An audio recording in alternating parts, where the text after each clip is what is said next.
क्या है आध्यात्म? दर्शन, चिंतन धारा, विद्या या संस्कृति की परंपरागत विरासत। आध्यात्म दर्शन यानी जीवन का शाश्वत सत्य। मानव जीवन से जुड़े शाश्वत सत्यों को जानिए और समझिए उपासक डॉक्टर सोहन राज तातेड़ से हमारे खास कार्यक्रम आत्मविज्ञान में।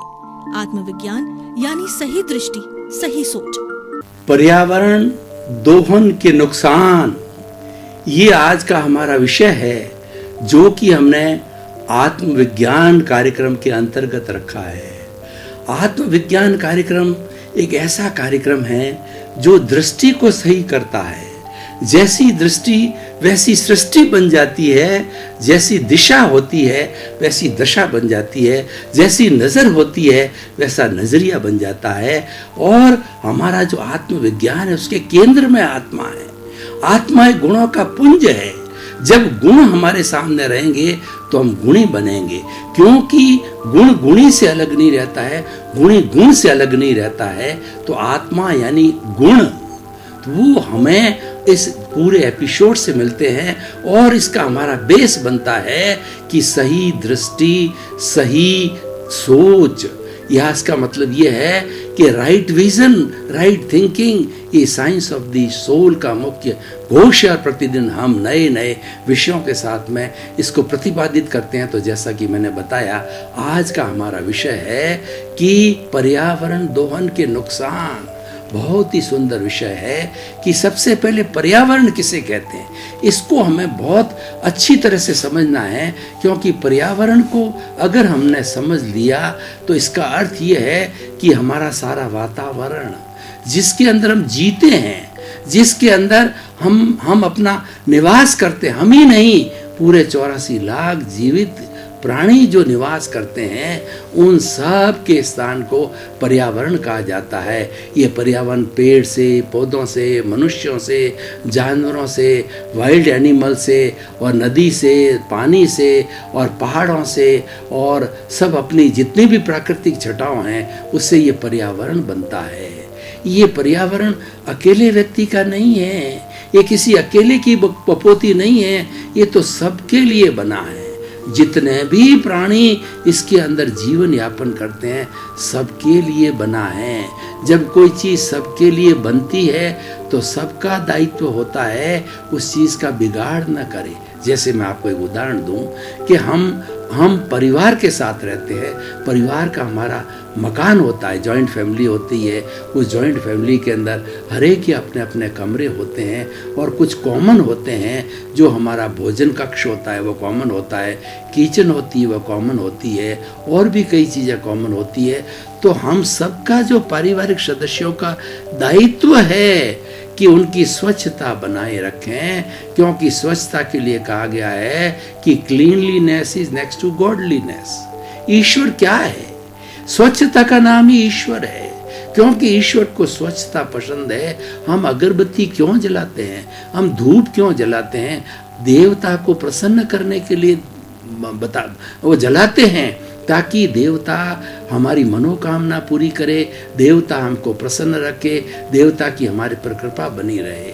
तो मैं कह रहा था कि हम एक समूह में रहते हैं, पूरे समूह का दायित्व है, एक एक व्यक्ति का दायित्व ये है कि जिस जगह हम रहते हैं उस जगह की हम साफ सफाई रखें। इसीलिए कहा गया है एक कुत्ता भी अपने स्थान को साफ करके बैठता है, उसका दायित्व है।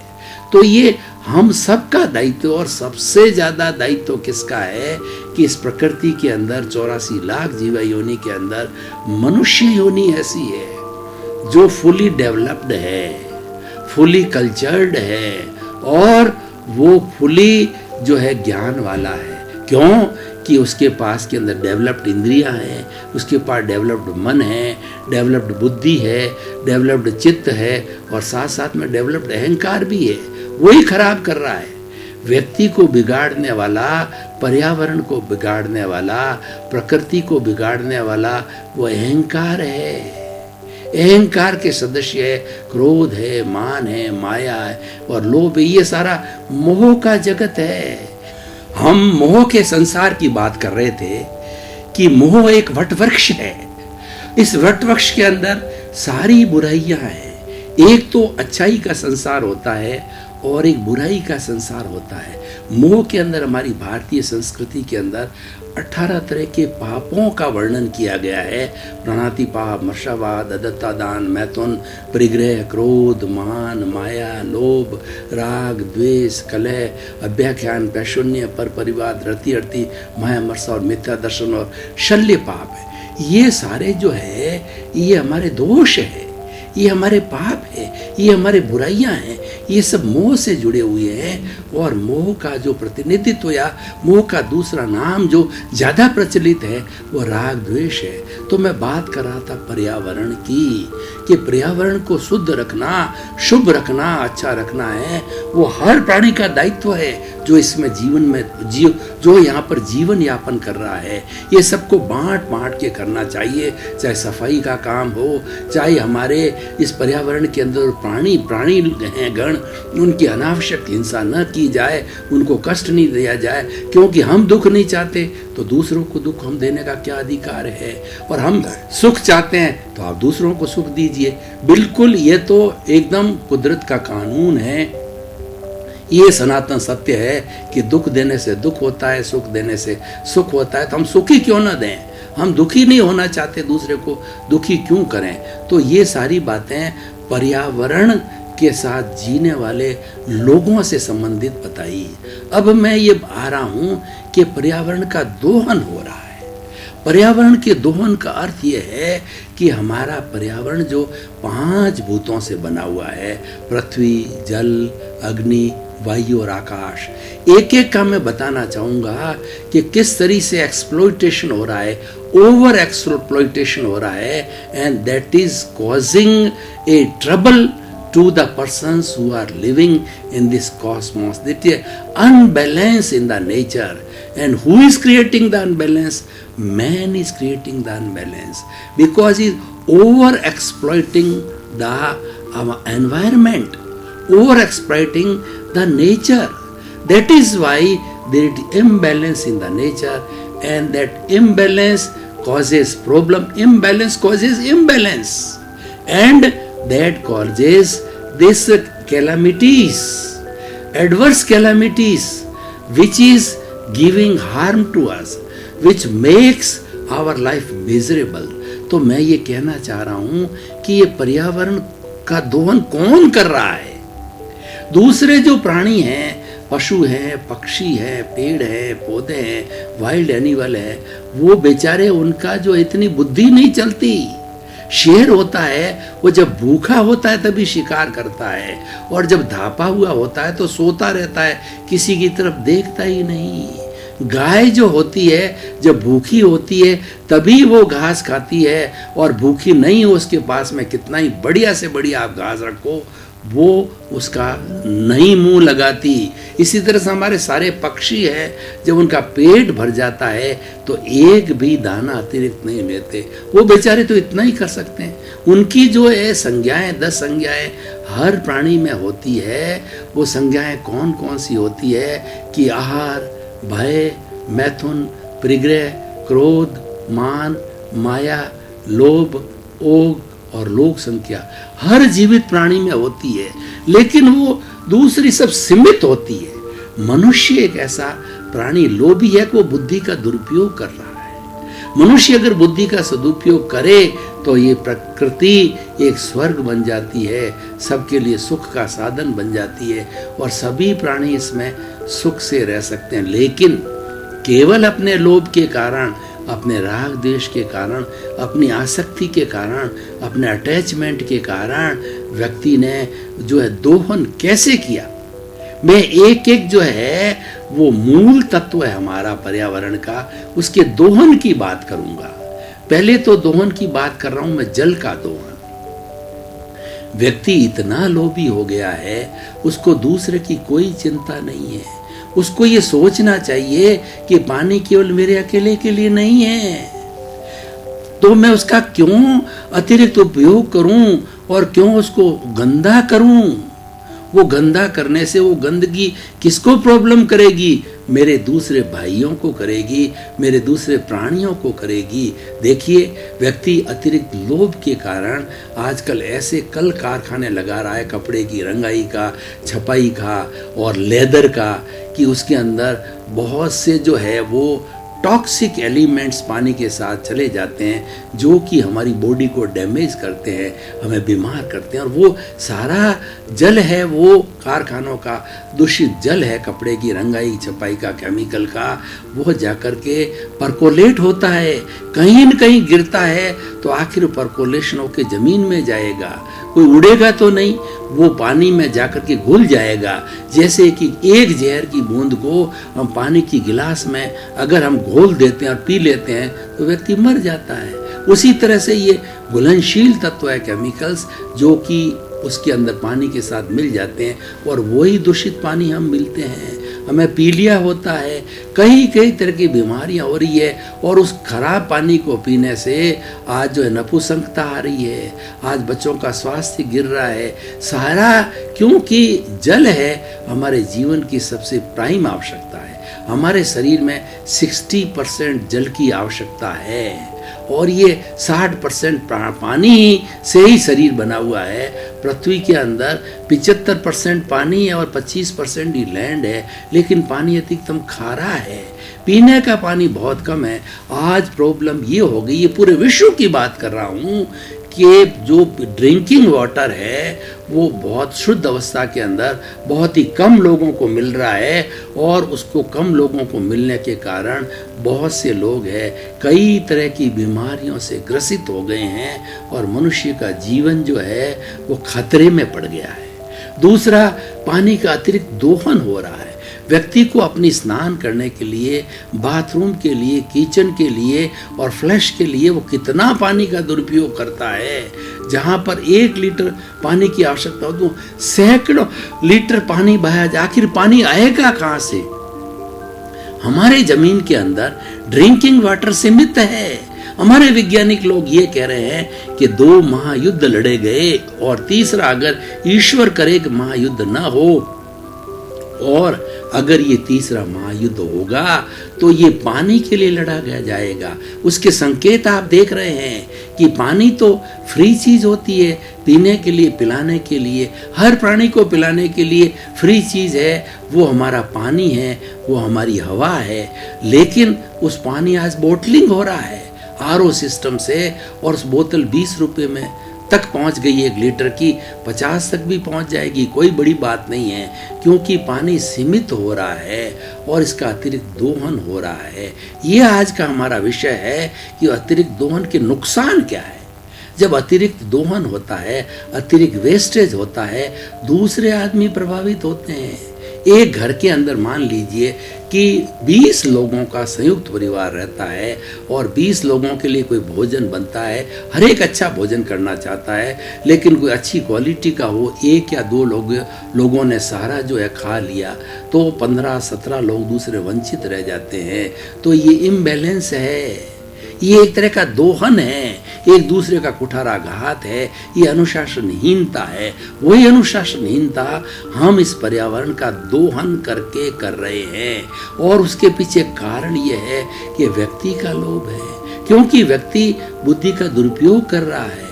वो अपना व्यक्तिगत लोभ करके अपने इंद्रिय सुखों को जुटाता है, अच्छा भवन बनाता है, और बैंक बैलेंस है, ज्वेलरी है, ऐश है, आराम है, गाड़ी और घोड़े है। एक एक व्यक्ति जो है हजार लोगों की सुख सामग्री को जो है इकट्ठा कर लेता है। हालांकि इसके लिए जो है वो ईश्वर भी न्याय करता है कि उसके रेड पड़ जाती है और उसको खुद को बीमारी आ जाती है और सरकार उसको ले लेती है या लुटेरे लूट लेते हैं। ये बैलेंस का प्रकृति का अपना नियम है, परंतु वो दोहन क्यों करे? प्रश्न ये है कि व्यक्ति को दोहन नहीं करना चाहिए, तो जल के दोहन की बात हो गई। उसी तरह से हम पृथ्वी के दोहन की बात कर रहे हैं कि आदमी का आजकल लोभ किस कदर पहुंच गया है, मकराना की खाने खोल दी है, हर चीज की खान खुद गई है, क्योंकि वो प्राकृतिक संपदा भीतर से आती है। भीतर से जो हीरा आता है, पन्ना आता है, माणक आता है, मोती आता है, सोना आता है, चांदी आती है, ये पृथ्वी के गर्भ की आती है। तो पृथ्वी के गर्भ को बींद दिया है, प्रकृति के गर्भ को जो है वो छलनी कर दिया। आज पृथ्वी माँ करा रही है कि उन्होंने, व्यक्ति ने अपने स्वार्थ के लिए 1000 2,000 पेट्रोलियम के लिए 5,000 10,000 फुट गहरे जो है ड्रिलिंग पॉइंट बिठा दिए, समुंदर के अंदर बिठा दिए हैं। तो उससे क्या हो रहा है कि इसे प्रकृति का दोहन हो रहा है, एक्स्ट्रा दोहन हो रहा है, और एक्स्ट्रा दोहन होने से उसकी सेंटर ऑफ ग्रेविटी डिस्टर्ब हो गई है। पृथ्वी हर एक चीज़ की सेंटर ऑफ ग्रेविटी है। हम सीधे सीधे चल रहे हैं, इसका मतलब हमारी सेंटर ऑफ ग्रेविटी सही है जब हम सही चल रहे हैं। और सेंटर ऑफ ग्रेविटी जब हमारी डिस्टर्ब हो जाती है, हम फिसल जाते हैं, हम गिर जाते हैं और हमारे फ्रैक्चर हो जाता है। सेंटर ऑफ ग्रेविटी डिस्टर्ब नहीं होनी चाहिए।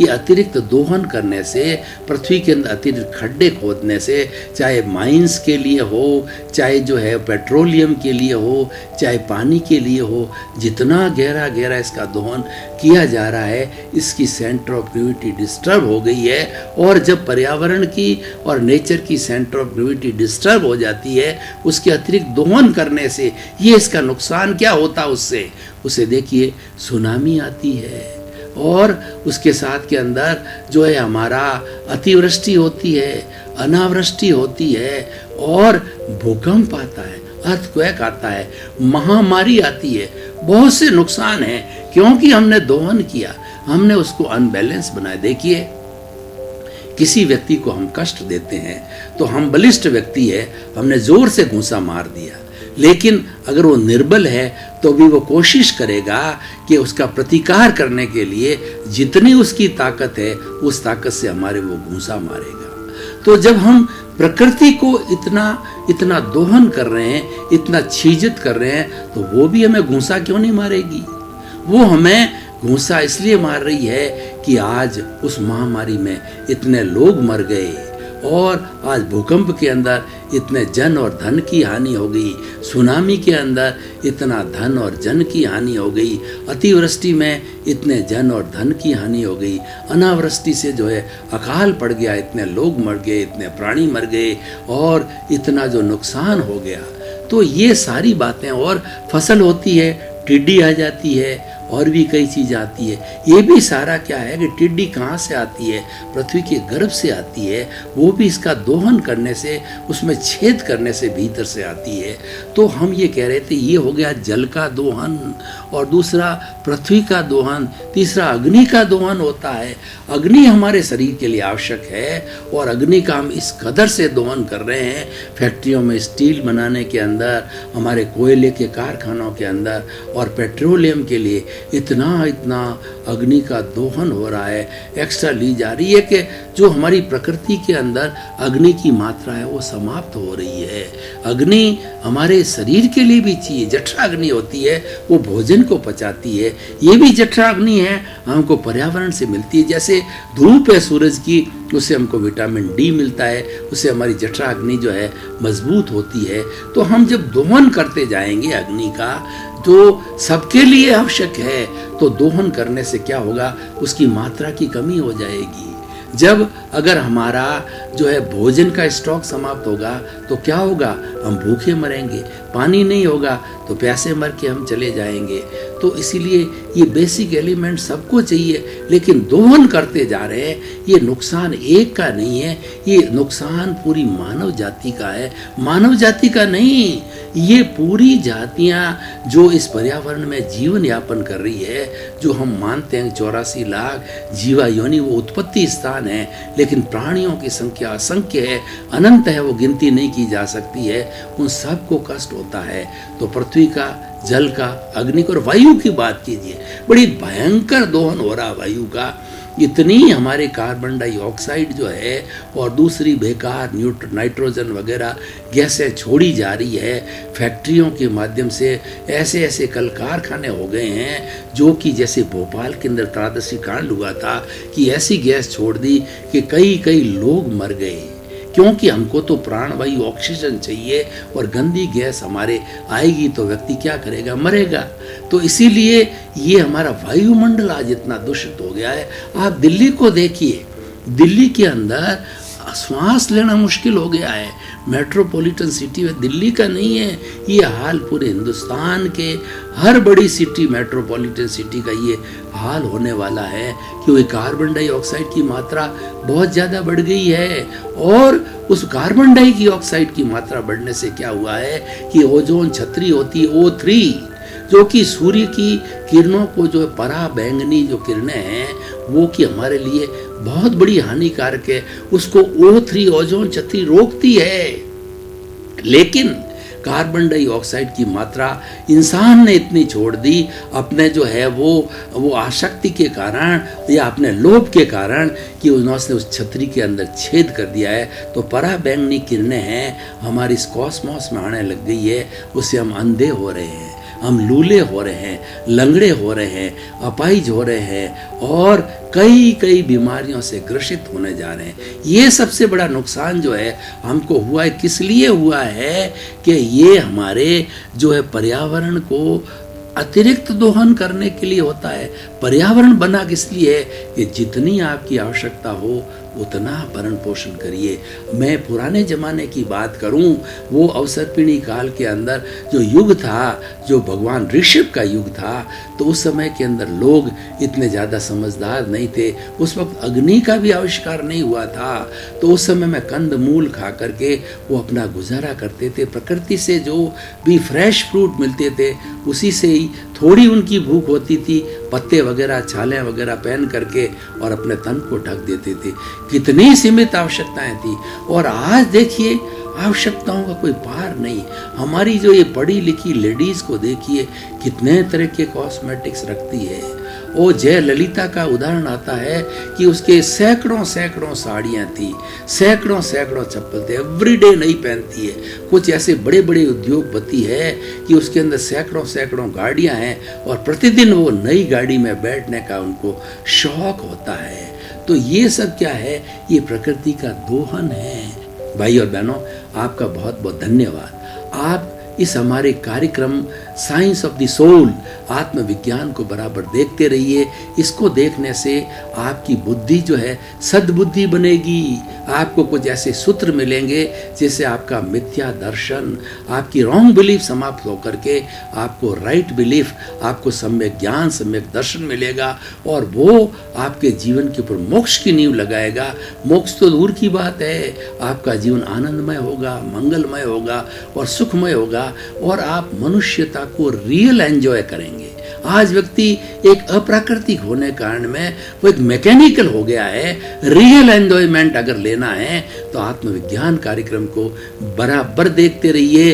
ये जो है हमारा सही दृष्टि, सही सोच, राइट विजन, राइट थिंकिंग फॉर्मूले पर आधारित है। तो जगत का कल्याण हो, जय जगत हो, सर्वे भवन्तु सुखिनः, सर्वे भवन्तु मिलामया, सब प्राणी सुखी हो, आनंदमय हो, मंगलमय हो, सबको शांति मिले, सबके कल्याण की भावना। आत्मविज्ञान में आत्मविज्ञान यानी सही दृष्टि, सही सोच।